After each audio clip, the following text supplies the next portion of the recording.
ਸਤਿ ਸ਼੍ਰੀ ਅਕਾਲ ਜੀ। ਪ੍ਰੋਗਰਾਮ ਕੀ ਕਹਿੰਦਾ ਪੰਜਾਬ ਦੇ ਵਿੱਚ ਤੁਹਾਡਾ ਸਵਾਗਤ ਹੈ। ਮੈਂ ਹਾਂ ਤੁਹਾਡੇ ਨਾਲ ਪੂਜਾ ਵਰਮਾ ਤੇ ਇਸ ਪ੍ਰੋਗਰਾਮ ਦੇ ਵਿੱਚ ਪੰਜਾਬ ਦੇ ਲੋਕਾਂ ਦੀ ਰਾਏ ਜਾਣੀ ਜਾਂਦੀ ਕਿ ਆਖਿਰ ਪੰਜਾਬ ਦੇ ਮੁੱਦਿਆਂ ਨੂੰ ਲੈ ਕੇ ਉਹ ਕੀ ਕੁਝ ਸੋਚਦੇ ਨੇ, ਕੀ ਕੁਝ ਕਹਿਣਾ ਚਾਹੁੰਦੇ ਨੇ। ਤੇ ਜੇਕਰ ਅੱਜ ਦੇ ਮੁੱਦੇ ਦੀ ਗੱਲ ਕਰੀਏ ਤੇ ਅੱਜ ਲਗਾਤਾਰ ਪੰਜਾਬ ਦੇ ਵਿੱਚ ਵੱਖ-ਵੱਖ ਜਥੇਬੰਦੀਆਂ ਵੱਲੋਂ ਜਿਹੜਾ ਹੈ ਪ੍ਰਦਰਸ਼ਨ ਕੀਤਾ ਜਾ ਰਿਹਾ ਕਿਉਂਕਿ ਸਰਕਾਰ ਤੋਂ ਕੁਝ ਮੰਗਾਂ ਸੀਗੀਆਂ ਜਿਹੜੀ ਕਿ ਨਹੀਂ ਮੰਨੀਆਂ ਗਈਆਂ। ਆਓ ਤੁਹਾਨੂੰ ਦਿਖਾਉਂਦੇ ਹਾਂ ਕਿ ਅੱਜ ਕਿੱਥੇ-ਕਿੱਥੇ ਪ੍ਰਦਰਸ਼ਨ ਹੋਇਆ ਤੇ ਉਹਨਾਂ ਦੀ ਸਰਕਾਰ ਤੋਂ ਕੀ ਕੁਝ ਮੰਗਾਂ ਸੀਗੀਆਂ। ਸਾਡੀਆਂ ਜਿਹੜੀਆਂ ਮੇਜਰ ਡਿਮਾਂਡ ਨੇ ਕਾਫੀ ਡਿਸਕਸ ਹੋ ਗਿਆ। ਪਹਿਲਾਂ ਇੱਕ ਮੇਨ ਕਿਹੜਾ ਹੈਗਾ ਸਾਂਝਾ ਕਿਹੜਾ ਹੈਗਾ ਪੋਰਟਲ ਕਿਹੜਾ ਹੈਗਾ ਕਰ ਰਹੀ ਹੈ ਸਰਕਾਰ ਹੈ ਕਿਹੜੀ ਕਿ ਉਹਦੇ ਥਰੂ ਐਡਮਿਸ਼ਨਸ ਹੋਣਗੀਆਂ। ਤਾਂ ਉਹਦੇ ਨਾਲ ਕਿਹੜਾ ਮੈਨੂੰ ਇਹ ਲੱਗ ਰਿਹਾ ਕਿ ਕਿਹੜੀਆਂ ਪ੍ਰਾਈਵੇਟ ਯੂਨੀਵਰਸਿਟੀਜ਼ ਹੈਗੀਆਂ ਨੇ ਇੰਟਰੈਕਟਿਵ ਨੂੰ ਫੇਵਰ ਕੀਤਾ ਜਾ ਰਿਹਾ ਕਿ ਕਿਹੜੇ ਬਾਕੀ ਕਾਲਜ ਨੇਗੇ ਜੋ ਕੋਈ ਰੂਰਲ ਏਰੀਆ ਦੇ ਵਿੱਚ ਆ ਗਏ ਜਾਂ ਕੋਈ ਹੋਰ ਛੋਟੇ ਕਾਲਜ ਨੇ ਉਹਨਾਂ ਨੂੰ ਕਾਫੀ ਉਹਨੇ ਅਫੈਕਟ ਕਰਨਾ ਹੈਗਾ ਕਿਉਂਕਿ ਮੇਨ ਕਿਹੜਾ ਹੋਊਗਾ ਕਿ ਬੱਚਿਆਂ ਨੂੰ ਕਿਹੜਾ ਹੈਗਾ ਉੱਧਰ ਪੁਸ਼ ਕੀਤਾ ਜਾਊਗਾ। ਪਹਿਲਾਂ ਬਾਅਦ ਦੇ ਵਿੱਚ ਕਿਹੜਾ ਹੈਗਾ ਕੁਝ ਇਹੋ ਜਿਹੀਆਂ ਕੰਡੀਸ਼ਨਸ ਨੇ ਕਿ ਬੱਚੇ ਚਾਹੁੰਦੇ ਹੋਏ ਵੀ ਕਿਹੜਾ ਉਹ ਕਾਲਜ ਛੱਡ ਨਹੀਂ ਸਕਦੇ ਹੈਗੇ। ਜਿਵੇਂ ਕਿ ਮਾਈਗ੍ਰੇਸ਼ਨ ਹੈ, ਪਹਿਲਾਂ ਫ੍ਰੀ ਹੁੰਦੀ ਸੀ ਤਾਂ ਹੁਣ ਕਿਹੜਾ ਹੈਗਾ ਇੱਕ ਬੱਚੇ ਨੂੰ 10,000 ਕਿਹੜਾ ਹੈਗਾ ਮਾਈਗ੍ਰੇਸ਼ਨ ਫੀ ਦੇਣੀ ਪੈਂਦੀ ਹੈ। ਓਨਲੀ ਦੈਨ ਹੀ ਔਰ ਸ਼ੀ ਕਿਹੜਾ ਹੈਗਾ ਦੂਸਰੇ ਕਾਲਜ ਦੇ ਵਿੱਚ ਕਿਹੜਾ ਹੈਗਾ ਮਾਈਗ੍ਰੇਟ ਹੋ ਸਕਦੇ ਨੇ। ਠੀਕ ਹੈ। ਸੈਕੰਡਲੀ ਕਿਹੜਾ ਹੈਗਾ ਸਾਡੀ ਏਜ ਕਿਹੜੀ ਸੀਗੀ, ਜਿਵੇਂ ਕਿ ਪਹਿਲਾਂ ਦੱਸਿਆ ਕਾਫੀ ਬੁਲਾਰਿਆਂ ਨੇ ਕਿ 60 ਸੀਗੀ ਕਿਹੜੀ ਹੈਗੀ ਏਡਡ ਕਾਲਜਸ ਦੀ, ਤਾਂ ਅਚਾਨਕ ਚੱਕ ਕੇ ਕਿਹੜਾ ਹੈਗਾ 58 ਕਰ ਦਿੱਤੀ ਗਈ। ਤਾਂ ਕੁਛ ਕਿਹੜਾ ਹੈਗਾ ਕਾਫੀ ਸਾਡੇ ਕਿਹੜੇ ਹੈਗੇ ਟੀਚਰਸ ਨੇ ਉਹ ਬਿਲਕੁਲ ਰਿਟਾਇਰਮੈਂਟ ਦੇ ਨੇੜੇ ਸੀਗੇ ਤਾਂ ਉਹ ਕਾਲਜ ਆਉਂਦੇ ਨੇ ਤਾਂ ਉਹਨੂੰ ਦੱਸਿਆ ਜਾਂਦਾ ਕਿ ਕਿਹੜਾ ਹੈਗਾ ਤੁਹਾਡੀ ਰਿਟਾਇਰਮੈਂਟ ਹੋ ਗਈ ਹੈ। ਜਦ ਕਿ ਕਿਹੜਾ ਇਸ ਸਟੇਜ 'ਤੇ ਆ ਕੇ ਹਰ ਕਿਸੇ ਨੇ ਆਪਣੇ ਪਲਾਨ ਕੀਤਾ ਹੁੰਦਾ ਹੈਗਾ ਕਿ ਮੈਂ ਅੱਗੇ ਜਾ ਕੇ ਕੀ ਕਰਨਾ ਹੈਗਾ। ਤਾਂ ਇਹ ਬਿਲਕੁਲ ਕਿਹੜਾ ਹੈਗਾ ਸਾਡੀਆਂ ਬੇਸਿਕ ਤੇ ਬੜੀਆਂ ਜੈਨੂਅਨ ਡਿਮਾਂਡਸ ਨੇ। ਤਾਂ ਸਾਡੀ ਇਹੀ ਮੰਗ ਹੈ ਕਿ ਪੂਰੀਆਂ ਕਰਨੀਆਂ ਚਾਹੀਦੀਆਂ ਨੇ। ਜੋ ਚੱਲ ਰਿਹਾ ਹੈਗਾ ਉਸੇ ਤਰ੍ਹਾਂ ਸਿਸਟਮ ਚੱਲਣਾ ਚਾਹੀਦਾ ਹੈ। ਜੇ ਤੁਸੀਂ ਕੋਈ ਨਵਾਂ ਲਾਗੂ ਵੀ ਕਰਨਾ ਚਾਹੁੰਦੇ ਹੋ ਤਾਂ ਉਹਨੂੰ ਕਿਹੜਾ ਟੋਟੈਲਿਟੀ ਦੇ ਵਿੱਚ ਕੀਤਾ ਜਾਵੇ ਕਿ ਜੇ ਤੁਸੀਂ ਕਿਹੜਾ ਹੈਗਾ ਸਾਨੂੰ 58 ਤੇ ਰਿਟਾਇਰ ਕਰਨਾ ਤਾਂ ਸਾਨੂੰ ਕਿਹੜਾ ਗਵਰਨਮੈਂਟ ਕਾਲਜਸ ਦੀਆਂ ਕਿਹੜੀਆਂ ਹੈਗੀਆਂ ਨੇ ਜਿੰਨਾ ਵੀ ਉਹਨਾਂ ਨੂੰ ਕਿਹੜਾ ਕੁਝ ਮਿਲਦਾ ਰਿਟਾਇਰਮੈਂਟਲ ਬੈਨੀਫਿਟਸ ਨੇ, ਪੈਨਸ਼ਨ ਹੈ, ਤਾਂ ਸਾਨੂੰ ਵੀ ਉਹ ਦੇ ਦਿੱਤਾ ਜਾਵੇ। ਫਿਰ ਸ਼ਾਇਦ ਸਾਨੂੰ ਇਹ 'ਚ ਕੋਈ ਇਤਰਾਜ਼ ਨਹੀਂ ਹੋਊਗਾ। ਤਾਂ ਇਹੀ ਸਾਰਾ ਕੁਝ ਹੈਗਾ। ਤਾਂ ਜਲਦੀ ਤੋਂ ਜਲਦੀ ਸਾਡੀਆਂ ਕਿਹੜੀਆਂ ਹੈਗੀਆਂ ਮੰਗਾਂ ਮੰਨਣੀਆਂ ਚਾਹੀਦੀਆਂ ਨੇ ਤਾਂ ਕਿ ਕਿਹੜਾ ਕਾਲਜਾਂ ਦਾ ਮਾਹੌਲ ਹੈਗਾ ਉਹਦੇ ਵਿੱਚ ਬੱਚੇ ਆਉਣ ਤੇ ਸਾਰਾ ਕੁਝ ਠੀਕ ਹੋ ਸਕੇ। ਅੱਜ ਪੰਜਾਬ ਦੇ ਵਿੱਚ ਅਧਿਆਪਕਾਂ ਦੇ ਨਾਲ ਇੱਕ ਨਜਾਇਜ਼ ਧੱਕਾ ਹੋ ਰਿਹਾ ਹੈ। ਇਸ ਧੱਕੇ ਦੇ ਉਲਟ ਆਵਾਜ਼ ਬੁਲੰਦ ਕਰਨ ਵਾਸਤੇ ਪੰਜਾਬ ਦੇ ਪ੍ਰਾਈਵੇਟ ਏਡਡ ਕਾਲਜ ਦੀਆਂ ਪ੍ਰਬੰਧਕ ਕਮੇਟੀਆਂ, ਏਡਡ ਕਾਲਜਾਂ ਦੇ ਪ੍ਰਿੰਸੀਪਲ ਅਤੇ ਏਡਡ ਕਾਲਜਾਂ ਦੇ ਪ੍ਰੋਫੈਸਰਾਂ ਦਾ ਇੱਕ ਜੁਆਇੰਟ ਐਕਸ਼ਨ ਕਮੇਟੀ ਦੇ ਰੂਪ ਵਿੱਚ ਅੱਗੇ ਆਇਆ ਹੈ।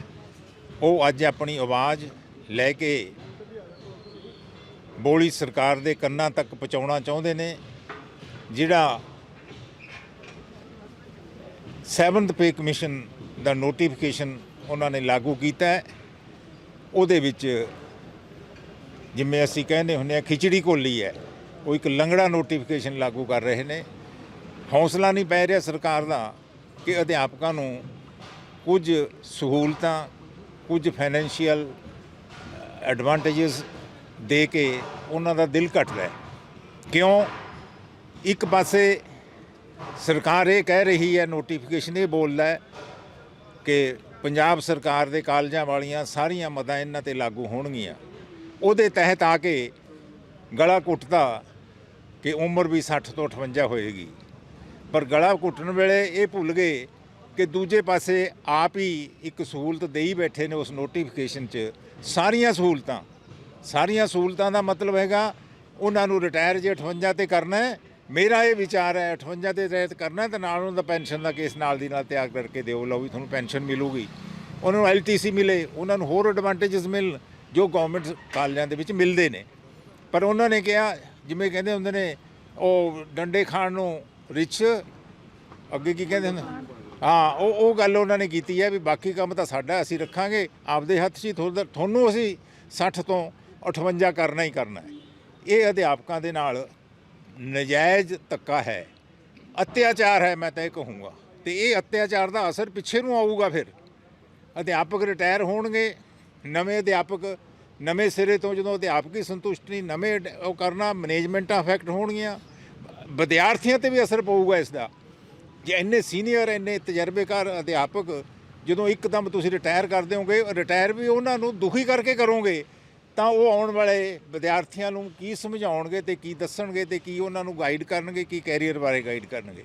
ਸੋ ਔਨ ਦੀ ਹੋਲ ਇਹ ਭਗਵੰਤ ਮਾਨ ਸਰਕਾਰ ਨੇ ਸਮੁੱਚੇ ਰੂਪ ਵਿੱਚ ਐਜੂਕੇਸ਼ਨ ਢਾਂਚੇ ਨੂੰ ਹੀ ਧੱਕਾ ਮਾਰਿਆ ਹੈ। ਇਹ ਨੋਟੀਫਿਕੇਸ਼ਨ ਲੰਗੜਾ ਨੋਟੀਫਿਕੇਸ਼ਨ ਲਾਗੂ ਕਰਕੇ।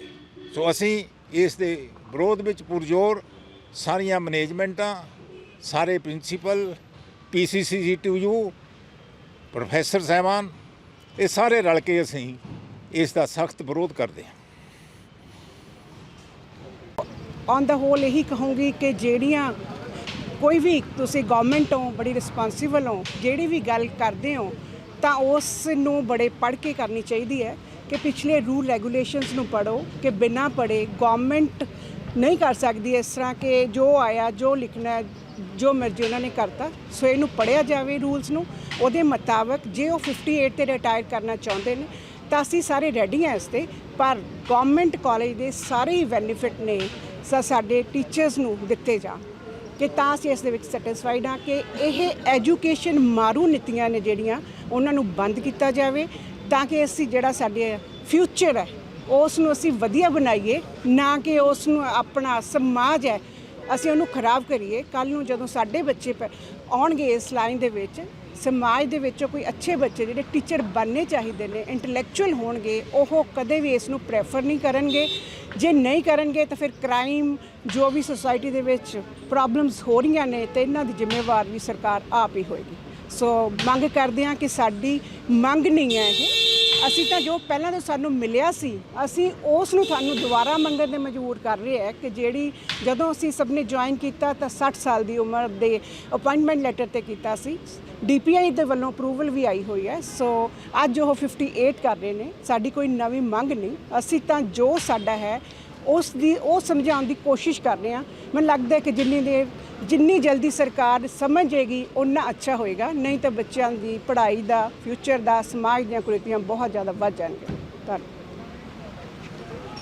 ਅੱਜ ਅਸੀਂ ਇੱਥੇ ਡਿਸਟ੍ਰਿਕਟ ਬਰਨਾਲਾ ਦੇ ਵਿੱਚ ਬਰਨਾਲਾ, ਸੰਗਰੂਰ ਤੇ ਮਲੇਰਕੋਟਲਾ ਜ਼ਿਲ੍ਹਿਆਂ ਦੇ ਜੁਆਇੰਟ ਐਕਸ਼ਨ ਕਮੇਟੀ ਦੇ ਸੱਦੇ ਤੇ ਸਾਰੇ ਅਧਿਆਪਕ, ਪ੍ਰਿੰਸੀਪਲ ਸਾਹਿਬਾਨ ਅਤੇ ਮੈਨੇਜਮੈਂਟ ਇਕੱਠੇ ਹੋਏ ਹਾਂ।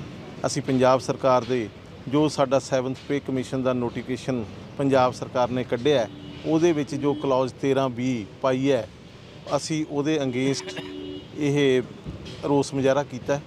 ਇਸ ਰੋਸ ਮੁਜ਼ਾਹਰੇ ਦੇ ਦੌਰਾਨ ਅਸੀਂ ਅੱਜ ਇੱਥੇ ਮਾਨਯੋਗ ਡਿਪਟੀ ਕਮਿਸ਼ਨਰ ਨੂੰ ਮੰਗ ਪੱਤਰ ਦਿੱਤਾ ਹੈ ਕਿ ਸਾਡੀ ਮੰਗ ਨੂੰ ਛੇਤੀ ਤੋਂ ਛੇਤੀ ਮੰਨ ਕੇ ਤਾਂ ਕਾਲਜਾਂ ਦੇ ਵਿੱਚ ਵਿਦਿਅਕ ਮਾਹੌਲ ਨੂੰ ਸੁਖਾਵਾਂ ਕੀਤਾ ਜਾਵੇ, ਕਿਉਂਕਿ ਜੇ ਅਧਿਆਪਕ ਹੀ ਨਹੀਂ ਸੁਖਾਲਾ ਹੋਵੇਗਾ ਤਾਂ ਅਸੀਂ ਵਿਦਿਆਰਥੀਆਂ ਨੂੰ ਪੜ੍ਹਾਵਾਂਗੇ ਕਿਵੇਂ। ਉਹਨਾਂ ਨੇ ਇੱਕੋ ਲਖਤ ਉਸ ਦੇ ਅਧੀਨ ਕਰਤਾ ਕਿ ਵੀ 58 ਤੇ ਸਾਰੇ ਟੀਚਰ ਰਿਟਾਇਰ ਹੋਣਗੇ। ਅਸੀਂ ਇਹ ਗੱਲ ਮੰਗ ਕਰਦੇ ਹਾਂ ਕਿ ਜਿਵੇਂ ਬਾਕੀ ਡਿਪਾਰਟਮੈਂਟ ਕੋਈ 65 ਸਾਲ ਦੀ ਮੰਗ ਕਰਦਾ, ਕੋਈ ਕਿਸੇ, ਅਸੀਂ ਤਾਂ ਸਿਰਫ ਆਪਣੀ ਹੀ ਮੰਗ ਕਰਦੇ ਹਾਂ। ਇੱਥੋਂ ਤੱਕ ਕਿ ਸਰਕਾਰ ਨੇ ਆਪਣਾ ਜੋ ਨੋਟੀਫਿਕੇਸ਼ਨ 78 ਦੇ ਵਿੱਚ ਗ੍ਰਾਂਟ ਇਨ ਏਡ ਦੇ ਵਿੱਚ ਕੱਢਿਆ ਸੀ, ਉਹਦੇ ਵਿੱਚ ਕਲੀਅਰ ਕੱਟ ਲਿਖਿਆ ਹੋਇਆ ਕਿ ਅਧਿਆਪਕਾਂ ਦੀ ਜੋ ਸੇਵਾ ਮੁਕਤੀ ਉਮਰ ਹੈ ਉਹ 60 ਸਾਲ ਹੋਵੇਗੀ, ਪਰੰਤੂ ਇਸ ਨੋਟੀਫਿਕੇਸ਼ਨ ਦੇ ਵਿੱਚ ਉਹਨਾਂ ਨੇ 58 ਸਾਲ ਕਰਕੇ ਆਪਣੇ ਉਸੇ ਨੋਟੀਫਿਕੇਸ਼ਨ ਨੂੰ ਵਾਇਲੇਟ ਕੀਤਾ।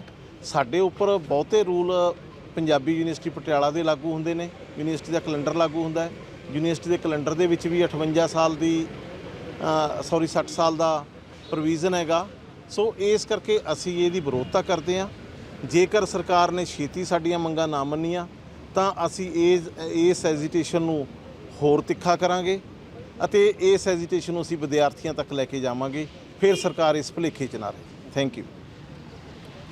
ਮੈਂ Jagdeep Kumar, Punjab and Chandigarh college teacher union ਦਾ ਵਾਈਸ ਪ੍ਰੈਜ਼ੀਡੈਂਟ, ਨਾਲ ਸਾਡੇ ਜ਼ਿਲ੍ਹੇ ਦੇ ਹੁਸ਼ਿਆਰਪੁਰ ਦੇ ਵੱਖ-ਵੱਖ ਕਾਲਜਾਂ ਦੇ ਟੀਚਰ ਸਾਹਿਬਾਨ ਇਸ ਰੋਸ ਮਾਰਚ ਦੇ ਵਿੱਚ ਸ਼ਾਮਲ ਆ। ਅਸੀਂ ਅੱਜ DC ਸਾਹਿਬ ਨੂੰ ਮੁੱਖ ਮੰਤਰੀ ਦੇ ਨਾਮ ਪੰਜਾਬ ਦੇ ਮੰਗ ਪੱਤਰ ਦੇਣ ਆਏ ਹੈਗੇ ਆ। ਪੰਜਾਬ ਇੱਕ ਉਹ ਸੂਬਾ ਹੈ ਜਿਸ ਦੇ ਵਿੱਚ 7ਵਾਂ UGC ਦਾ ਪੇ ਸਕੇਲ ਸਭ ਤੋਂ ਲਾਸਟ ਵਿੱਚ ਲਾਗੂ ਹੋਇਆ ਹੈ।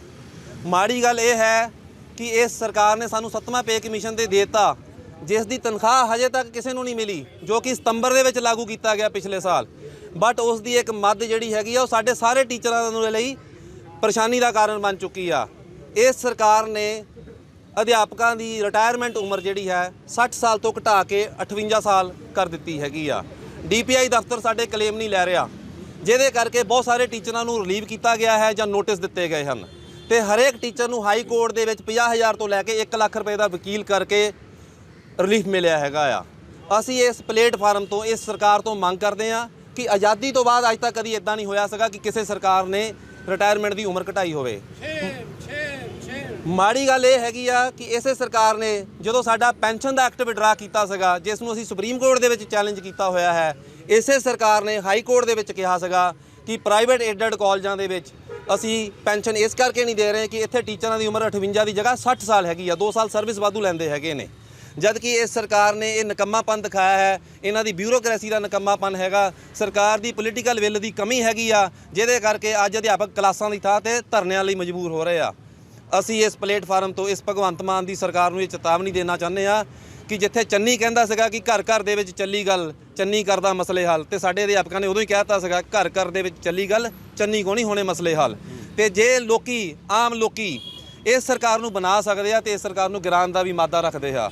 ਅਸੀਂ ਇਸ ਮੂਵਮੈਂਟ ਨੂੰ ਤੇਜ਼ ਕਰਾਂਗੇ, ਇੱਕ ਜਿਹਾਦ ਬਣਾਵਾਂਗੇ ਜੇ ਸਰਕਾਰ ਨੇ ਸਾਡੀਆਂ ਮੰਗਾਂ ਨਾ ਮੰਨੀਆਂ। ਅਸੀਂ ਇਸ ਸਰਕਾਰ ਨੂੰ ਇਸ ਪਲੇਟਫਾਰਮ ਤੋਂ ਚੇਤਾਵਨੀ ਦਿੰਦੇ ਆ ਕਿ ਸਾਨੂੰ ਹੋਰ ਸੰਘਰਸ਼ ਲਈ ਮਜਬੂਰ ਨਾ ਕੀਤਾ ਜਾਵੇ। ਤਾਂ ਇਮੀਡੀਏਟਲੀ ਸਰਕਾਰ ਇੱਕ ਕਲੈਰੀਫਿਕੇਸ਼ਨ ਇਸ਼ੂ ਕਰੇ ਜਿਸ ਦੇ ਵਿੱਚ ਇਹ ਕਿਹਾ ਜਾਵੇ ਕਿ ਪ੍ਰਾਈਵੇਟ ਏਡਡ ਕਾਲਜਾਂ ਦੇ ਵਿੱਚ ਯੂਨੀਵਰਸਿਟੀ ਦਾ ਕੈਲੰਡਰ ਲਾਗੂ ਹੈਗਾ ਆ ਤੇ ਏਜ ਦੀ ਰਿਟਾਇਰਮੈਂਟ ਦੀ ਏਜ ਜਿਹੜੀ ਆ 60 ਸਾਲ ਹੀ ਰਹੇਗੀ। ਹਾਈ ਕੋਰਟ ਨੇ ਵੀ ਆਰਡਰ ਦਿੱਤੇ ਹੈ ਕਿ ਜਿਹੜੇ ਬੰਦੇ 60 ਸਾਲ ਤੱਕ ਕੰਮ ਕਰ ਰਹੇ ਨੇ ਉਹਨਾਂ ਨੂੰ ਗ੍ਰਾਂਟ ਵੀ 60 ਸਾਲ ਤੱਕ ਦੀ ਦਿੱਤੀ ਜਾਏਗੀ। ਇਹ ਹਾਈ ਕੋਰਟ ਦੇ ਆਰਡਰ ਪੰਜਾਬ ਸਰਕਾਰ ਦੇ ਮੂੰਹ ਤੇ ਇੱਕ ਬਹੁਤ ਵੱਡੀ ਚਪੇੜ ਹੈਗੀ ਆ। ਜੇ ਇਹਨਾਂ ਨੂੰ ਥੋੜੀ ਜਿਹੀ ਵੀ ਸ਼ਰਮ ਹੋਵੇ ਤੇ ਇਹਨਾਂ ਨੂੰ ਇਮੀਡੀਏਟਲੀ ਇਹਦੀ ਕਲੈਰੀਫਿਕੇਸ਼ਨ ਇਸ਼ੂ ਕਰਨੀ ਚਾਹੀਦੀ ਹੈਗੀ ਆ ਤਾਂ ਕਿ ਅਸੀਂ ਜਿਹੜੇ ਹੈਗੇ ਕਲਾਸਾਂ ਲਗਾ ਸਕੀਏ। ਅਸੀਂ ਬੱਚਿਆਂ ਦੀ ਪੜ੍ਹਾਈ ਖਰਾਬ ਕਰਕੇ ਸਾਡਾ ਕੋਈ ਮਨ ਨਹੀਂ ਚੱਲਦਾ ਹੈਗਾ, ਬਟ ਇਹ ਸਰਕਾਰ ਨੇ ਸਾਨੂੰ ਕੰਪੈਲ ਕੀਤਾ ਹੈ। ਜੇਕਰ ਸਰਕਾਰ ਵੱਲੋਂ ਮੰਗਾਂ ਨਹੀਂ ਮੰਨੀਆਂ ਅੱਗੇ ਕੀ ਐਕਸ਼ਨ ਹੋਏਗਾ? ਸਾਡੀ ਜਿਹੜੀ ਸਟੇਟ ਬਾਡੀ ਹੈਗੀ ਹੈ ਜਿਹਦੇ ਵਿੱਚ ਅਸੀਂ ਜੁਆਇੰਟ ਐਕਸ਼ਨ ਕਮੇਟੀ, ਜਿਹਦੇ ਵਿੱਚ ਪ੍ਰਿੰਸੀਪਲ ਫੈਡਰੇਸ਼ਨ ਤੇ ਮੈਨੇਜਮੈਂਟ ਫੈਡਰੇਸ਼ਨ ਵੀ ਹੈਗੀ ਆ, ਉਹਦੇ ਵਿੱਚ ਵੀ ਅਸੀਂ ਹਿੱਸੇਦਾਰ ਹੈਗੀ ਸਾਡੀ ਯੂਨੀਅਨ। ਉਸ ਲੈਵਲ ਤੇ ਵੀ ਗੱਲ ਕਰਾਂਗੇ, ਸਾਡੀ ਸਟੇਟ ਬਾਡੀ ਵੀ ਡਿਸਾਈਡ ਕਰੇਗੀ। ਜਿਸ ਤਰੀਕੇ ਨਾਲ ਵੀ ਸਾਡੀ ਸਟੇਟ ਦੀ ਐਗਜ਼ੈਕਟਿਵ ਡਿਸਾਈਡ ਕਰੇਗੀ ਉਸੇ ਤਰੀਕੇ ਨਾਲ ਅਸੀਂ ਸੰਘਰਸ਼ ਨੂੰ ਤੇਜ਼ ਕਰਾਂਗੇ। ਲੋੜ ਪੈਣ ਦੇ ਉੱਤੇ ਅਸੀਂ ਵੱਡੀਆਂ ਰੈਲੀਆਂ ਵੀ ਕਰਾਂਗੇ, ਸਰਕਾਰ ਦਾ ਹਰ ਪੱਧਰ ਤੇ ਘਿਰਾਵ ਕਰਾਂਗੇ। ਅੱਜ ਜਿਹੜਾ ਪ੍ਰੋਟੈਸਟ ਹੋ ਰਿਹਾ ਇਹ ਪੰਜਾਬ ਸਰਕਾਰ ਦੀਆਂ ਨੀਤੀਆਂ ਦੇ ਖਿਲਾਫ ਹੋ ਰਿਹਾ। ਇਹ ਇਕੱਲੇ ਜ਼ਿਲ੍ਹੇ ਲੁਧਿਆਣੇ 'ਚ ਨਹੀਂ ਹੋ ਰਿਹਾ, ਪੰਜਾਬ 'ਚ ਜਿੰਨੇ ਵੀ ਜ਼ਿਲ੍ਹੇ ਹੈ, ਜਿੰਨੇ ਵੀ ਜ਼ਿਲ੍ਹਿਆਂ 'ਚ ਪ੍ਰਾਈਵੇਟ ਕਾਲਜ ਹੈ, ਕਿਉਂਕਿ ਉਹਨਾਂ ਨਾਲ ਇੱਕ ਮਜ਼ਾਕ ਕੀਤਾ। ਜਿਹੜੀ ਸਾਡੀ ਪਿਛਲੇ 44 ਸਾਲ ਤੋਂ 60 ਸਾਲ ਦੀ ਰਿਟਾਇਰਮੈਂਟ ਏਜ ਸੀ, ਉਹਨਾਂ ਨੇ ਅਚਾਨਕ ਘਟਾ ਕੇ 58 ਕਰਤੀ। 2 ਸਾਲ ਦਾ ਸਾਡੇ ਤੋਂ ਰੁਜ਼ਗਾਰ ਛੀਨ ਲਿਆ। ਤੁਸੀਂ ਦੱਸੋ, ਜਦੋਂ ਜੇ ਭਗਵੰਤ ਮਾਨ ਸਰਕਾਰ ਨੂੰ ਜੋ 5 ਸਾਲ ਮਿਲੇ ਜੇ ਉਹਨੂੰ 4 ਦਿੱਤੇ ਜਾਣ, 1 ਸਾਲ ਖੋਹ ਲਿੱਤਾ ਜਾਵੇ, ਉਦੋਂ ਕੀ ਗੁਜ਼ਾਰੀ ਹੋਏਗੀ? ਹਰੇਕ ਬੰਦੇ ਦੀ ਇੱਕ ਪਲੈਨਿੰਗ ਹੁੰਦੀ ਹੈ, ਹਰੇਕ ਆਪਾਂ ਲੋਨ ਹੁੰਦਾ, ਪਰਿਵਾਰ ਨੂੰ ਦੇਖਣਾ। ਜਿਸ ਉਮਰ ਦੇ ਪੜਾਅ 'ਚ ਸਾਨੂੰ ਸਭ ਤੋਂ ਜ਼ਿਆਦਾ ਰੁਜ਼ਗਾਰ ਦੀ ਲੋੜ ਹੈ, ਉਹ 2 ਸਾਲ ਦਾ ਕੱਟ ਲਗਾ ਦਿੱਤਾ ਗਿਆ। ਔਰ ਇਸ ਤਰੀਕੇ ਨਾਲ ਜੇ ਪੈਸੇ ਬਚਾਉਣ ਦੀ ਗੱਲ ਕਰਦੇ ਹਾਂ, ਸਿਰਫ 26 ਕਰੋੜ ਦਾ ਬਜਟ ਹੈ ਓਨਲੀ। ਇੱਕ ਪਾਸੇ 9,000 ਕਰੋੜ ਰੁਪਏ ਦੀ ਇਹ ਸਬਸਿਡੀ ਦੇ ਰਹੇ ਬਿਜਲੀ ਨੂੰ, ਐਡਵਰਟਾਈਜ਼ਮੈਂਟ ਬਿਜਲੀ ਦੇ ਲਈ 9,000 ਕਰੋੜ ਦੀ ਸਬਸਿਡੀ ਦਿੱਤੀ ਜਾ ਰਹੀ। ਪ੍ਰੋਫੈਸਰ ਨੂੰ ਉੱਚਤਰ ਜਿਹੜੀ ਹਾਇਰ ਐਜੂਕੇਸ਼ਨ ਨੂੰ ਪ੍ਰਮੋਟ ਕਰਨ ਲਈ 26 ਕਰੋੜ ਦਾ ਕੱਟ ਲਗਾਇਆ ਜਾ ਰਿਹਾ। ਇਹ ਸਾਡੇ ਨਾਲ ਮਜ਼ਾਕ ਹੋ ਰਿਹਾ ਸਰ।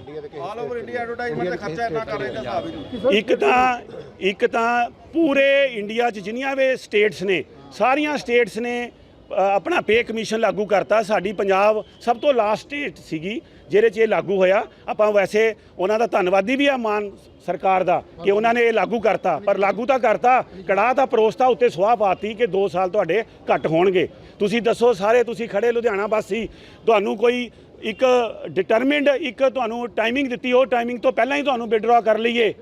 ਇਹ ਤਾਂ ਉਸੇ ਤਰ੍ਹਾਂ ਹੋ ਗਿਆ ਜਿੱਦਾਂ ਕਹਿੰਦੇ ਕਿ ਯਾਰ ਬੁੱਢੇ ਬਾਰੇ ਤਾਂ ਮਰਨਾ ਹੀ ਹੈ, ਜੇ ਕੋਈ ਬੰਦਾ ਜਵਾਨੀ 'ਚ ਹੀ ਮਰ ਜਾਵੇ। ਤੁਸੀਂ 60 ਦੀ ਬਜਾਏ 58 ਤੁਸੀਂ ਸਾਨੂੰ ਰਿਟਾਇਰ ਕਰ ਰਹੇ ਹੋ। 2 ਸਾਲ ਦਾ ਤੁਸੀਂ ਸਾਡਾ ਇਕਨੋਮਿਕ ਮਰਡਰ ਕਰ ਰਹੇ ਹੋ, ਰੋਜ਼ਗਾਰ ਛੀਨ ਰਹੇ ਹੋ, ਜਿਹੜੀ ਬਿਲਕੁਲ ਗਲਤ ਹੈ। ਔਰ ਇਸ ਏਜ ਦੇ ਵਿੱਚ ਹਰ ਪ੍ਰੋਫੈਸਰ, ਡਾਕਟਰ, ਵਕੀਲ ਉਨਾ ਹੀ ਸਿਆਣਾ ਜ਼ਿਆਦਾ ਹੁੰਦਾ, ਜ਼ਿਆਦਾ ਆਪਾਂ ਡਿਲੀਵਰ ਵਧੀਆ ਕਰ ਸਕਦੇ ਹਾਂ। ਜਿਹੜੇ ਤਾਂ ਤੁਸੀਂ ਉਹਨੂੰ ਸਾਨੂੰ ਅਰਲੀ ਕਰ ਰਹੇ ਹੋ, ਉੱਪਰੋਂ ਤੁਸੀਂ ਕਿਸੇ ਨੂੰ ਰੁਜ਼ਗਾਰ ਨਹੀਂ ਦੇ ਰਹੇ ਹੋ ਨਵੀਂ ਜਨਰੇਸ਼ਨ ਨੂੰ। ਸਾਡੇ ਜਿਹੜੇ ਪ੍ਰੋਫੈਸਰ ਹੈ ਸਾਰੇ PhD ਡਾਕਟਰ ਨੇ, ਇਹ 40 ਸਾਲ 'ਚ ਜਾ ਕੇ ਤਾਂ ਲੱਗਦੇ ਆ। ਜੇ 20 ਸਾਲ ਵੀ ਨੌਕਰੀ ਨਾ ਕੀਤੀ, ਉਹ ਵੀ ਘਟਾ ਦੇ 18 ਸਾਲ ਨੌਕਰੀ, ਕੌਣ ਆਊਗਾ ਇਸ ਪ੍ਰੋਫੈਸ਼ਨ 'ਚ? ਕੌਣ ਪੜ੍ਹਾਊਗਾ ਤੁਹਾਡੇ ਬੱਚੇ? ਸਹੀ ਗੱਲ ਜੀ। ਆਪਾਂ 3 ਮਹੀਨੇ ਤੋਂ ਪ੍ਰੋਟੈਸਟ ਕਰ ਰਹੇ ਹਾਂ। ਸਰਕਾਰ ਵੱਲੋਂ ਸਾਡੀ ਕੋਈ ਸੁਣਵਾਈ ਨਹੀਂ ਹੈ ਔਰ ਸਾਨੂੰ ਬੜਾ ਦੁੱਖ ਹੈ, ਸਾਡੀ ਆਤਮਾ ਦੇ ਬੋਝ ਹੈ ਕਿ ਸਾਡੇ ਸਟੂਡੈਂਟ ਜਿਹੜਾ ਸਾਨੂੰ ਕਲਾਸਾਂ 'ਚ ਹੋਣਾ ਚਾਹੀਦਾ ਸੀਗਾ, ਆਪਾਂ ਪੜ੍ਹਾਉਣਾ ਸੀ, ਉਹਨਾਂ ਦੀ ਪੜ੍ਹਾਈ ਖਰਾਬ ਹੋ ਰਹੀ ਹੈ। ਪਰ ਤੁਹਾਡੇ ਮਾਧਿਅਮ ਤੋਂ ਵੀ ਆਪਾਂ ਇਹ ਅਸ਼ਵਸਥ ਆਪਣੇ ਸਟੂਡੈਂਟ ਨੂੰ ਵੀ ਕਰਨਾ ਚਾਹਾਂਗੇ, ਚਾਹੇ ਸੰਡੇ ਲੱਗਣ, ਚਾਹੇ ਗਸਟਡ ਹੋਲੀਡੇ ਲੱਗੇ, ਉਹਨਾਂ ਦੀ ਪੜ੍ਹਾਈ ਦੀ ਆਪਾਂ ਪੂਰੀ ਕੰਪਨਸੇਟ ਕਰਾਂਗੇ। ਸਰ, ਸਰਕਾਰ ਆਉਣ ਤੋਂ ਪਹਿਲਾਂ ਦਾਅਵੇ ਕਰ ਰਹੀ ਸੀ ਕਿ ਪ੍ਰੋਟੈਸਟ ਨਹੀਂ ਕਰਨਾ ਪਏਗਾ, ਧਰਨੇ ਨਹੀਂ ਲਾਣੇ ਪੈਣਗੇ, ਕੀ ਦੇਖ ਰਹੇ ਹੋ? ਇਹ ਝੂਠ ਮੁਰਦਾਬਾਦ ਝੂਠ ਸਾਰਾ ਝੂਠ ਨਿਰਾ ਝੂਠ ਝੂਠੀ ਸਰਕਾਰ ਹਾਏ ਹਾਏ ਦੇਸ਼ ਦਾ ਜਿਹੜਾ ਟੀਚਰ ਹੁੰਦਾ ਹੈ, ਉਹ ਅੱਜ ਰੋਡਾਂ ਤੇ ਹੈ ਤੇ ਸਟੂਡੈਂਟ ਦਾ ਭਵਿੱਖ ਇੱਥੇ ਕੀ ਦੇਖਦੇ ਹੋ?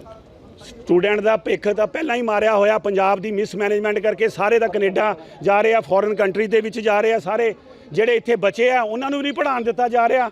ਉਹਨਾਂ ਦੇ ਟੀਚਰਾਂ ਨੂੰ ਵੀ ਕਲਾਸਾਂ 'ਚ ਹੋਣ ਦੀ ਬਜਾਏ ਰੋਡ ਤੇ ਪਾਰੇ। ਇੱਕ ਵਾਰ ਵੀ ਸੁਣਵਾਈ ਨਹੀਂ ਹੋਈ, ਇੱਕ ਵਾਰ ਵੀ ਕੋਈ ਸਾਡੇ ਕੋਲ ਆਇਆ ਨਹੀਂ, ਆਪਣਾ ਸਟੈਂਡ ਨਹੀਂ ਕਲੀਅਰ ਕੀਤਾ ਕਿ ਜੀ ਗਲਤੀ ਲੱਗ ਗਈ।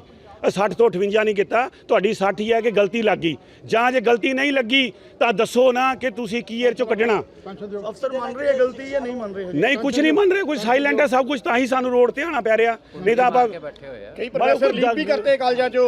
ਔਰ ਤੁਹਾਨੂੰ ਤੁਹਾਡੇ ਮਾਧਿਅਮ ਤੋਂ ਇਹ ਵੀ ਦੱਸਣਾ ਚਾਹੂੰਗਾ, ਇਹ ਸਰਕਾਰ ਦੇ ਇਸ ਫਰਮਾਨ ਦੇ ਨਾਲ ਸਾਰੀਆਂ ਪ੍ਰਾਈਵੇਟ ਮੈਨੇਜਮੈਂਟਾਂ ਨੇ 58 ਸਾਲ ਤੋਂ ਉੱਤੇ ਪ੍ਰੋਫੈਸਰਾਂ ਨੂੰ ਕੱਢਣਾ ਸ਼ੁਰੂ ਕਰਤਾ, ਰਿਲੀਵ ਕਰਤਾ। ਉਹ ਕੋਰਟ 'ਚ ਜਾ ਕੇ ਸਟੇ ਲੈ ਕੇ ਆ ਰਹੇ ਆ, ਉਹਨਾਂ ਨੂੰ ਲੱਖ ਲੱਖ ਰੁਪਇਆ ਲੈ ਕੇ ਦੇ ਕੇ ਸਟੇ ਲੈਣੀ ਪੈ ਰਹੀ ਹੈ ਤੇ ਕੋਰਟ ਸਟੇ ਦੇ ਰਹੀ ਹੈ। ਸਾਨੂੰ ਆਪਣੀ ਨਿਆਂਪਾਲਿਕਾ ਦੇ ਵੀ ਪੂਰਾ ਵਿਸ਼ਵਾਸ ਹੈ, ਉਹਨਾਂ ਨੇ ਪੂਰੀ ਸਾਨੂੰ ਸਟੇ ਦੇ ਕੇ ਪ੍ਰੋਟੈਕਟ ਕੀਤਾ। ਪਰ ਸਰਕਾਰ ਕਿੱਥੇ ਹੈ?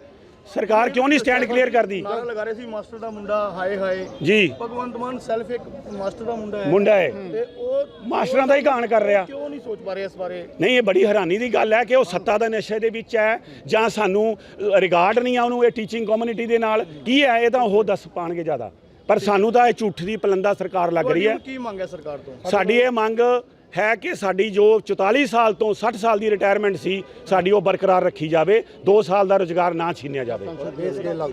ਔਰ ਜੇ ਤੁਸੀਂ ਗਵਰਨਮੈਂਟ ਕਾਲਜ ਦੀ ਤਰ੍ਹਾਂ 58 ਦੀ ਰਿਟਾਇਰਮੈਂਟ ਕਰਨੀ ਹੈ ਤੇ ਗਵਰਨਮੈਂਟ ਕਾਲਜ ਦੇ ਪ੍ਰੋਫੈਸਰਾਂ ਦੀ ਤਰ੍ਹਾਂ ਸਾਡੀ ਪੈਨਸ਼ਨ ਹੋਣੀ ਚਾਹੀਦੀ ਹੈ। ਠੀਕ ਹੈ। ਸਿੱਖਿਆ ਤੇ ਹੈਲਥ ਸੈਕਟਰ ਨੂੰ ਉੱਚਾ ਚੱਕਣ ਦੀ ਗੱਲ ਕੀਤੀ ਗਈ ਸੀ ਭਗਵੰਤ ਮਾਨ ਸਰਕਾਰ, ਪਰ ਇਹਨੂੰ ਡੋਬਣ ਦੀ ਕੋਸ਼ਿਸ਼। ਪਰ ਹੁਣ ਬੀਏ ਦੇ ਸਟੂਡੈਂਟ ਵੀ ਵਿੱਚ ਇੱਕ ਪ੍ਰੋਟੈਸਟ ਕਰਕੇ ਗਏ ਨੇ ਇੱਥੇ। ਉਹ ਕਹਿੰਦੇ ਨੇ ਸਾਡੇ ਜਿਹੜੇ ਰੋਲ ਨੰਬਰ ਨਹੀਂ ਆ ਰਹੇ, ਅਸੀਂ ਪੇਪਰ ਕਿਵੇਂ ਦੇਵਾਂਗੇ? ਜਿਹੜੇ ਉਹਨਾਂ ਦਾ ਇੱਕ ਟੈਸਟ ਹੁੰਦਾ ਪਹਿਲੇ, ਉਹ ਟੈਸਟ ਨਹੀਂ ਹੋਇਆ ਤੇ ਉਹਨਾਂ ਦੇ ਰੋਲ ਨੰਬਰ ਆਏ। ਸਰ, ਸਾਡੀ ਵੀ ਪੂਰੀ ਆਸਥਾ ਸੀ, ਵਿਸ਼ਵਾਸ ਸੀਗਾ ਕਿ ਹੈਲਥ ਨੂੰ ਤੇ ਐਜੂਕੇਸ਼ਨ ਨੂੰ ਇਹ ਉੱਪਰ ਚੱਕਣਗੇ। ਆਪਾਂ ਇਹਨਾਂ ਦਾ ਪੂਰਾ ਸਮਰਥਨ ਕੀਤਾ, ਆਪਾਂ ਪੂਰਾ ਇਹਨਾਂ ਨੂੰ ਜਿਤਾਉਣ ਦੇ ਵਿੱਚ ਸਾਡੇ ਸਾਰੇ ਮੁਲਾਜ਼ਮ ਸਾਥੀਆਂ ਦਾ ਪੂਰਾ ਯੋਗਦਾਨ ਹੈ। ਪਰ ਜਦੋਂ ਹੁਣ ਪ੍ਰੈਕਟੀਕਲੀ ਆਪਾਂ ਦੇਖ ਰਹੇ ਹਾਂ, ਉਹ ਤਾਂ ਘਾਣ ਕਰ ਰਹੇ ਸਿੱਖਿਆ ਦਾ।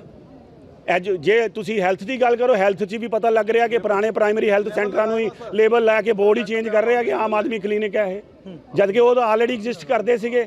ਸੋ ਜੇ ਲੇਤਾ ਪੋਥੀ ਵਾਲੀ ਸਰਕਾਰ ਇਸ ਤਰ੍ਹਾਂ ਜ਼ਿਆਦਾ ਦੇਰ ਨਹੀਂ ਚੱਲ ਸਕਦੀ। ਸਰ, ਜੇ ਹੁਣ ਅੱਗੇ ਇਸ ਮੰਗ ਪੱਤਰ ਤੋਂ ਬਾਅਦ ਵੀ ਸਾਡੀ ਇਨਡੈਫੀਨਿਟ ਸਟ੍ਰਾਈਕ ਹੋਏਗੀ, ਸਟੇਟ ਰੈਲੀ ਹੋਏਗੀ, ਪੱਕੇ ਧਰਨੇ ਮੰਤਰੀਆਂ ਦੇ ਬਾਹਰ ਲੱਗਣਗੇ ਔਰ ਸਟੂਡੈਂਟ ਦਾ ਬਹੁਤ ਨੁਕਸਾਨ ਹੋਊਗਾ। ਤੁਹਾਡੇ ਮਾਧਿਅਮ ਤੋਂ ਸਰਕਾਰ ਨੂੰ ਕਹਿਣਾ ਚਾਹੀਦਾ, ਹੁਣ ਵੀ ਜਾਗ ਜਾਓ, ਤੁਸੀਂ ਜਾਗ ਜਾਓ, ਸਾਡਾ ਇਹ ਇਸ਼ੂ ਕਲਿੰਚ ਕਰੋ। ਜਾਂ ਸਾਨੂੰ 58 ਸਾਲ ਦੇ ਨਾਲ ਪੈਨਸ਼ਨ ਦਿਓ, ਜਾਂ ਸਾਡੇ 60 ਸਾਲ ਜਥਾ ਜਿੱਦਾਂ 44 ਸਾਲ ਤੋਂ ਚੱਲ ਰਹੇ ਸੀ ਉਨੇ ਹੀ ਰੱਖੇ ਜਾਣ।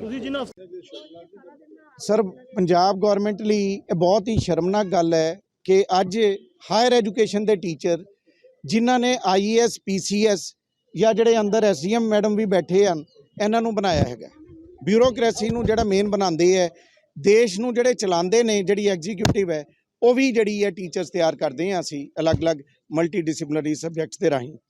ਪਰ ਅੱਜ ਮੰਦਭਾਗੀ ਗੱਲ ਹੈ, ਤੁਹਾਡੀ ਗੱਲ ਬਿਲਕੁਲ ਠੀਕ ਹੈ ਕਿ ਭਗਵੰਤ ਮਾਨ ਸਰਕਾਰ ਜਿਨ੍ਹਾਂ ਨੇ ਜਦੋਂ ਚੋਣਾਂ ਲੜੀਆਂ ਸੀ, ਸਿਸੋਦੀਆ ਵੀ ਆਇਆ, ਕੇਜਰੀਵਾਲ ਵੀ ਆਇਆ, ਸਭ ਨੇ ਕਿਹਾ ਸੀ ਪੰਜਾਬ ਨੂੰ ਸਵਰਗ ਬਣਾ ਦੇਣਾ। ਔਰ ਦਿੱਲੀ ਪੈਟਰਨ ਤੇ 2 ਚੀਜ਼ਾਂ ਦਾ ਕਹਿੰਦੇ ਸੁਧਾਰ ਦੇਣੀਆਂ, ਬਾਕੀ ਬਾਅਦ ਦੀ ਗੱਲ ਹੈ, ਹੈਲਥ ਅਤੇ ਐਜੂਕੇਸ਼ਨ।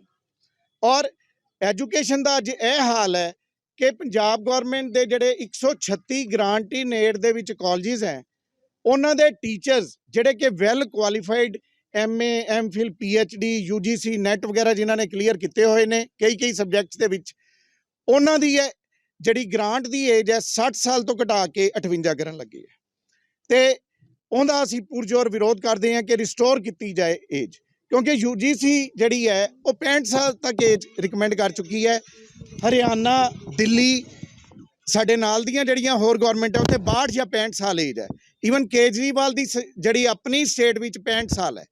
ਤੇ ਸਾਨੂੰ ਇਹਨਾਂ ਨੇ ਸਬਜ਼ ਬਾਗ ਕੇਜਰੀਵਾਲ ਦੀ ਸਰਕਾਰ ਨੇ ਦਿਖਾਏ ਕਿ 65 ਸਾਲ ਕਰ ਦਾਂਗੇ, ਪਰ ਮੈਡਮ ਸਾਡੀ ਜਿਹੜੀ ਅੱਜ ਇਹ ਗਵਰਨਮੈਂਟ ਹੈ ਗ੍ਰਾਂਟ 60 ਤੋਂ 58 ਕਰ ਰਹੀ ਹੈ। ਤੁਹਾਡੀ ਜਿਹੜੀ ਪ੍ਰੀ ਰਿਕੁਇਜ਼ਿਟ ਕੁਆਲੀਫਿਕੇਸ਼ਨ ਹੈ ਬਿਊਰੋਕ੍ਰੇਸੀ ਦੀ, ਉਹ ਗ੍ਰੈਜੂਏਸ਼ਨ ਹੁੰਦੀ ਹੈ। ਸਾਡੀ ਜਿਹੜੀ ਪ੍ਰੀ ਰਿਕੁਇਜ਼ਿਟ ਹੈ ਪੋਸਟ ਜੀ। ਅੱਜ ਟੀਚਰ ਯੂਨੀਅਨ ਸਾਡੇ ਕੋਲ ਆਈ ਸੀਗੀ, ਉਹਨਾਂ ਦੀ ਵੱਖ-ਵੱਖ ਮੰਗਾਂ ਸੀਗੀਆਂ ਜੋ ਮੈਂ ਉਹਨਾਂ ਨਾਲ ਸਮਝ ਪਾਈ ਹਾਂ, ਮੇਨਲੀ ਸਰਵਿਸ ਰਿਲੇਟਡ ਮੈਟਰ ਸੀਗੇ। ਸੋ ਉਹਨਾਂ ਦੀ ਮੰਗਾਂ ਜਿਹੜੀਆਂ ਹੈਗੀਆਂ ਉਹ ਸਰਕਾਰ ਤੱਕ ਜ਼ਰੂਰ ਪਹੁੰਚਾਈਆਂ ਜਾਣਗੀਆਂ ਜੀ। ਮੈਮੋਰੈਂਡਮ ਮੈਂ ਉਹਨਾਂ ਦਾ ਐਕਸੈਪਟ ਕਰ ਲਿੱਤਾ ਹੈ, ਅੱਜ ਹੀ ਮੈਂ ਉੱਪਰ ਭਿਜਵਾ ਦਾਂਗੀ। ਅੱਜ ਦਾ ਸਾਡਾ ਜਿਹੜਾ ਏਜੰਡਾ ਹੈ, ਅਸੀਂ ਮੰਗ ਪੱਤਰ ਐਸਡੀਐਮ ਸਾਹਿਬ ਨੂੰ ਇੱਥੇ ਦੇਣ ਆਏ ਹਾਂ ਔਰ ਮੰਗ ਪੱਤਰ ਦੇਣ ਦਾ ਮੁੱਖ ਮਕਸਦ ਸੀਗਾ ਕਿ ਪੰਜਾਬ ਸਰਕਾਰ ਨੇ ਟੀਚਰਾਂ ਨਾਲ ਧੋਖਾ ਕੀਤਾ ਔਰ ਜਿਹੜੀ ਸਾਨੂੰ ਗ੍ਰਾਂਟ 60 ਸਾਲ ਤੱਕ ਆਉਂਦੀ ਸੀ ਉਹ ਘਟਾ ਕੇ 58 ਸਾਲ ਤੱਕ ਕਰ ਦਿੱਤੀ ਗਈ ਹੈ ਔਰ ਸਿੱਧੇ ਜਾਂ ਸਿੱਧੇ ਰੂਪ 'ਚ ਟੀਚਰਾਂ ਨੂੰ 58 ਸਾਲ ਤੱਕ ਰਿਟਾਇਰ ਕਰਨ ਦੀ ਗੱਲ ਕਹੀ ਗਈ ਹੈ। ਸੋ ਇਸ ਮੁੱਖ ਸਾਡਾ ਪਹਿਲਾ ਮੁੱਦਾ ਇਹ ਸੀਗਾ। ਦੂਜਾ ਸਾਡਾ ਮੁੱਦਾ ਸੀਗਾ ਕਿ ਪੰਜਾਬ ਸਰਕਾਰ ਜਿਹੜੀ ਸੈਂਟਰਲਾਈਜ਼ ਪੋਰਟਲ ਸਿਸਟਮ ਸ਼ੁਰੂ ਕਰਨਾ ਚਾਹੁੰਦੀ ਹੈ। ਇਹ ਸੈਂਟਰਲਾਈਜ਼ ਪੋਰਟਲ ਸਿਸਟਮ ਵਿੱਚ ਜਿਹੜਾ ਜਿਹੜੀ ਸਟੂਡੈਂਟ ਜਿਹੜੇ ਐਡਮਿਸ਼ਨ ਜਿਹੜੇ ਪੋਰਟਲ ਸਿਸਟਮ ਦੁਆਰਾ ਲੈਣਗੇ, ਉਸ ਕੰਪਨੀ ਜਿਹੜੀ ਬੰਬੇ ਦੀ ਕੰਪਨੀ ਹੈ ਔਰ ਤੁਸੀਂ ਸਾਰੇ ਜਾਣਦੇ ਕਿ ਬਟਾਲਾ ਵਰਗਾ ਸ਼ਹਿਰ ਦੇ ਆਲੇ ਦੁਆਲੇ ਜਿਹੜੇ ਬੱਚੇ ਨੇ ਉਹ ਰੂਰਲ ਬੈਕਗ੍ਰਾਉਂਡ ਤੋਂ ਆਉਂਦੇ ਨੇ, ਪਿਛੜੀਆਂ ਬੈਕਗ੍ਰਾਉਂਡ ਤੋਂ ਆਉਂਦੇ ਨੇ। ਉਹਨਾਂ ਵਾਸਤੇ ਇੱਕ ਬੜੀ ਵੱਡੀ ਸਮੱਸਿਆ ਦਾ ਕਾਰਨ ਹੈ ਕਿ ਕਿੱਥੇ ਉਹ ਜਾਣਗੇ, ਕੀ ਕਰਨਗੇ। ਦੂਜੀ ਗੱਲ ਇਹ ਹੈ ਕਿ ਸੀਟਾਂ ਜਦੋਂ ਜ਼ਿਆਦਾ ਹੁੰਦੀਆਂ ਨੇ ਉਦੋਂ ਇਹ ਪੋਰਟਲ ਸਿਸਟਮ ਦੀ ਲੋੜ ਪੈਂਦੀ ਤਾਂ ਜੋ ਟਰਾਂਸਪੇਰੈਂਸੀ ਆਵੇ, ਪਰ ਕਾਲਜਾਂ 'ਚ ਹੁਣ ਜਿਹੜੀਆਂ ਸੀਟਾਂ ਜ਼ਿਆਦਾ ਨੇ ਤੇ ਬੱਚੇ ਘੱਟ ਨੇ ਤਾਂ ਜਾਣਬੁੱਝ ਕੇ ਪੰਜਾਬ ਸਰਕਾਰ ਇਹ ਸਾਡੇ ਏਡਡ ਕਾਲਜਾਂ ਨੂੰ ਤੰਗ ਕਰਨ ਦੀ ਕੋਸ਼ਿਸ਼ ਕਰ ਰਹੀ ਹੈ। ਤੀਸਰਾ ਜਿਹੜਾ ਕਿ ਜਿਹੜੀ ਪੰਜਾਬ ਸਰਕਾਰ ਹੈ ਉਸਨੇ ਵੀ ਅੰਗਰੇਜ਼ੀ ਪਾਲਿਸੀ ਅਡਾਪਟ ਕਰ ਲਈ ਹੈ, ਡਿਵਾਈਡ ਐਂਡ ਰੂਲ ਵਾਲੀ। ਤਾਂ ਸਾਡੀ ਜਿਹੜੀ ਗ੍ਰਾਂਟ ਏਡਡ ਸਕੀਮ ਸੀਗੀ ਉਹ 'ਚ 95% ਗ੍ਰਾਂਟ ਸਾਡੇ ਟੀਚਰਾਂ ਨੂੰ ਆਉਂਦੀ ਸੀਗੀ। ਜਿਹੜੀਆਂ ਹੁਣ ਨਵੀਆਂ ਭਰਤੀਆਂ ਕੀਤੀਆਂ ਗਈਆਂ ਨੇ, ਇਹਨਾਂ ਭਰਤੀਆਂ ਵਿੱਚ ਜਿਹੜੀ ਗ੍ਰਾਂਟ ਹੈ ਉਹ 75% ਕਰ ਦਿੱਤੀ ਗਈ ਹੈ। ਸੋ ਇਹਨਾਂ ਨੇ ਟੀਚਰ ਕਮਿਊਨਿਟੀ ਨੂੰ ਵੰਡਣ ਦੀ ਕੋਸ਼ਿਸ਼ ਕੀਤੀ। ਅਸੀਂ ਕਦੀ ਵੀ ਨਹੀਂ ਹੋਣ ਦੇਵਾਂਗੇ। ਜਿਵੇਂ ਅਸੀਂ ਅੰਗਰੇਜ਼ਾਂ ਨੂੰ ਬਾਹਰ ਭਜਾਇਆ, ਜਿਹੜੀ ਟੀਚਰਾਂ ਸਰਕਾਰ ਖਿਲਾਫ ਹੋਏਗੀ ਅਸੀਂ ਉਹਨਾਂ ਨੂੰ ਵੀ ਉਹਨਾਂ ਦੇ ਟਿਕਾਣੇ ਤੱਕ ਪਹੁੰਚਾ ਦੇਵਾਂਗੇ। ਨਹੀਂ ਦੇਖੋ, ਉਸ ਵੇਲੇ ਸਾਡਾ ਮੁੱਖ ਮੰਗ ਸੀ 7th ਪੇ ਕਮਿਸ਼ਨ। ਇਹ ਮੌਜੂਦਾ ਜਿਹੜੀ ਸਰਕਾਰ ਆਈ ਹੈ ਇਸ ਨੇ 79 ਤੋਂ ਜਿਹੜਾ ਸਾਡਾ ਗ੍ਰਾਂਟ ਇਨ ਸਕੀਮ ਚੱਲ ਰਹੀ ਸੀ ਇਹਨੇ ਉਸ ਨੂੰ ਛੇੜਛਾੜ ਕਰਨ ਦੀ ਕੋਸ਼ਿਸ਼ ਕੀਤੀ ਹੈ। ਪਿਛਲੀਆਂ ਕਈ ਸਰਕਾਰਾਂ ਜਿਹੜੀਆਂ ਆਈਆਂ ਨੇ ਉਹਨਾਂ ਨੇ ਕਦੀ ਸਾਡੇ ਇਸ ਜਿਹੜਾ ਗ੍ਰਾਂਟ ਇਨ ਏਡ ਐਕਟ ਸੀਗਾ ਤੇ ਦੂਜੀਆਂ ਹੋਰ ਜਿਹੜੀਆਂ ਦਿੱਤੀਆਂ ਜਾਂਦੀਆਂ ਸੀ, ਪੈਨਸ਼ਨ ਦਿੱਤੀ ਜਾਂਦੀ ਸੀ, ਗ੍ਰਾਂਟਾਂ ਦਿੱਤੀਆਂ ਜਾਂਦੀਆਂ, ਉਸ 'ਚ ਕੋਈ ਬਦਲਾਅ ਨਹੀਂ ਸੀ ਕੀਤਾ। ਇਹ ਨਵੀਂ ਸਰਕਾਰ ਆਈ ਹੈ, ਇਸਨੇ ਪਹਿਲੀ ਦਫਾ ਜਿਹੜਾ ਇਹਨੂੰ ਚੇਂਜ ਕਰਨ ਦੀ ਕੋਸ਼ਿਸ਼ ਕੀਤੀ ਹੈ। ਤੇ ਤੁਸੀਂ ਸੁਣਿਆ ਕਿ ਪੰਜਾਬ ਦੇ ਲੋਕ ਖਾਸ ਕਰ ਜਿਹੜੇ ਅਜਿਹੇ ਕਰਮਚਾਰੀ ਵਰਗ, ਮੁਲਾਜ਼ਮ ਵਰਗ ਜਿਨ੍ਹਾਂ ਨੇ ਪੁਰਾਣੀ ਸਰਕਾਰ ਨੂੰ ਛੱਡ ਕੇ ਨਵੀਂ ਸਰਕਾਰ ਨੂੰ, ਬਦਲਾਵ ਨੂੰ ਇੱਕ ਮੌਕਾ ਦਿੱਤਾ, ਉਹ ਅੱਜ ਵੀ ਆਪਣੀ ਮੰਗਾਂ ਨੂੰ ਲੈ ਕੇ ਪਰੇਸ਼ਾਨ ਹਨ, ਆਪਣੀ ਮੰਗਾਂ ਨੂੰ ਲੈ ਕੇ ਸੜਕਾਂ ਤੇ ਹਨ ਤੇ ਲਗਾਤਾਰ ਸੰਘਰਸ਼ ਕਰ ਰਹੇ ਹਨ। ਉਹਨਾਂ ਨੇ ਇਹ ਵੀ ਕਿਹਾ ਕਿ ਜੇਕਰ ਸਰਕਾਰ ਉਹਨਾਂ ਦੀ ਮੰਗਾਂ ਨਹੀਂ ਮੰਨਦੀ ਤੇ ਅੱਗੇ ਜਿਹੜਾ ਹੈ ਸੰਘਰਸ਼ ਨੂੰ ਹੋਰ ਵੀ ਤਿੱਖਾ ਕੀਤਾ ਜਾਏਗਾ। ਲਗਾਤਾਰ ਚਾਹੇ ਉਹ ਅਧਿਆਪਕ ਯੂਨੀਅਨ ਹੋਵੇ ਜਾਂ ਫਿਰ ਕਿਸਾਨ ਜਥੇਬੰਦੀਆਂ ਹੋਣ ਜਾਂ ਫਿਰ ਗੰਨਾ ਕਿਸਾਨ ਹੋਣ, ਹਰ ਕਿਸੇ ਦੀ ਆਪਣੀ ਇੱਕ ਮੰਗ ਹੈ ਕਿਉਂਕਿ ਇਹ ਸਾਰੇ ਜਿਹੜੇ ਆ ਲੰਬੇ ਸਮੇਂ ਤੋਂ ਸੰਘਰਸ਼ ਕਰ ਰਹੇ ਨੇ ਤੇ ਉਮੀਦ ਕਰਦੇ ਨੇ ਕਿ ਸਰਕਾਰਾਂ ਇਹਨਾਂ ਦੀ ਜ਼ਰੂਰ ਸੁਣਨ। ਤੇ ਅੱਜ ਦੇ ਲਈ ਇੰਨਾ ਹੀ। ਕੱਲ ਫਿਰ ਮਿਲਾਂਗੇ ਨਵੇਂ ਮੁੱਦੇ ਨੂੰ ਲੈ ਕੇ। ਮੈਨੂੰ ਦਿਓ ਇਜਾਜ਼ਤ। ਸਤਿ ਸ਼੍ਰੀ ਅਕਾਲ।